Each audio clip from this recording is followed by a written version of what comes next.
Welcome to the Buried Stories Broadcasting Center.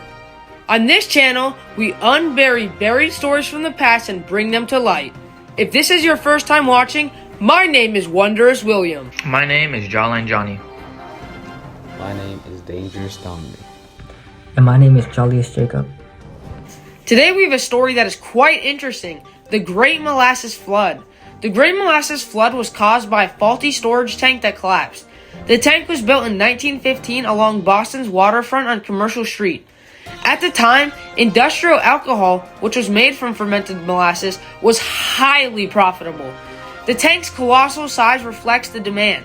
It was 50 feet high and 90 feet in diameter and could hold 2.5 million gallons of molasses.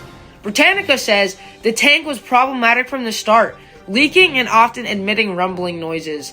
Nevertheless, the tank continued being used, which was a mistake, because on January 15th, 1919, the tank burst. Molasses flooded the streets of Boston, Massachusetts.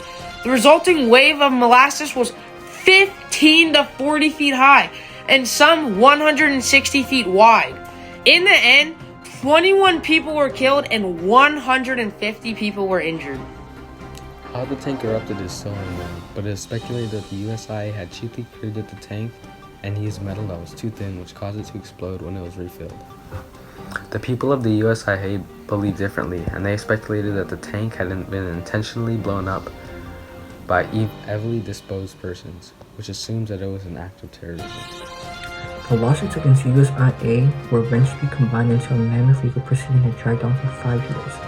Over 1,500 exhibits and some 1,000 witnesses testified, including explosive experts, flood survivors, and USIA employees.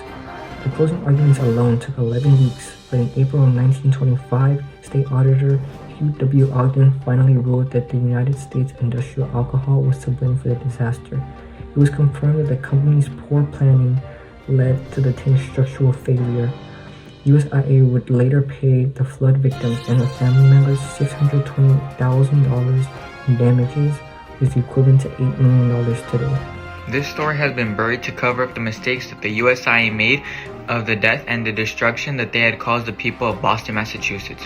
A simple mistake like a faulty storage tank which caused such a big problem could have been easily prevented.